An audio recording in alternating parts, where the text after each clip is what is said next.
Are you overwhelmed by the selection in the beer aisle?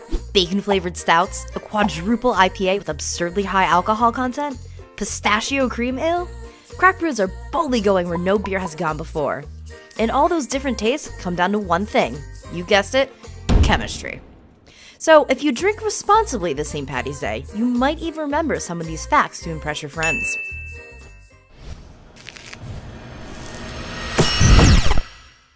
Every beer, from the cheapest swill, to the wildest craft brew, is made the same way. Heat a grain in water until enzymes break down the starches into a sugar solution called a wort. Throw in some hops and then add some yeast to turn your wort into a deliciously carbonated alcoholic beverage. Before that grain takes a bath though, it gets malted. Now, this isn't your 50s style diner malt. Malting is a process of toasting the grain to create flavor compounds. You can buy all kinds of different malts depending on what kind of beer you want to make. Also important is temperature. When you dunk those malted grains into that water, the temperature you heat them to can change up the taste of your beer.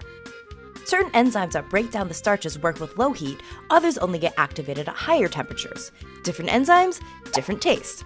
Then hops do the rest of the heavy lifting. You IPA lovers out there can thank two types of compounds called alpha and beta acids for your favorite brew's flavor. The main alpha acid is called humulone. Humulone has a soft, bitter flavor that really makes a beer taste hoppy. Beta acids take longer to contribute their flavors to a beer, so they play a more prominent role in aged brews. It's not just bitter ales like IPAs that get the hops though. Even mild-mannered lagers need them too. But bitterness is just one of the results of the chemical reaction that happens when hops meet wort. Essential oils are hops' other crucial contribution. They add more complex flavors than the acid's bitterness. There are 22 different essential oils known to give aroma or flavor to beer. Now, on to yeast. Yeast ferments beer by eating up the sugars and turning them to alcohol and carbon dioxide. So in a bottle or can, that carbon dioxide is what gives beer bubbles and a little bit of bite. Some beers, like stouts, have a creamier, thicker taste. To get the taste right out of the tap, brewers and bar owners replace most of that carbon dioxide with nitrogen gas.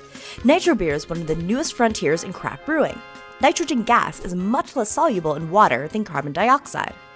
That means fewer overall bubbles in your beer, contributing to that creamy drinkability. So real quick, that green beer that pops up this time of year also has its roots in chemistry. Sadly, it's not leprechaun magic, but dye molecules are extracted from plants or synthesized in a lab. But don't forget, you don't have to go to a bar to try a bunch of different beers. You can brew your own at home. Grab a homebrew kit and start experimenting. So, you know what goes best with beer? Pizza. Check out our video on the chemistry of pizza, and for more booze facts, check out the chemistry of champagne. Be sure to subscribe too for a weekly dose of chemistry fun.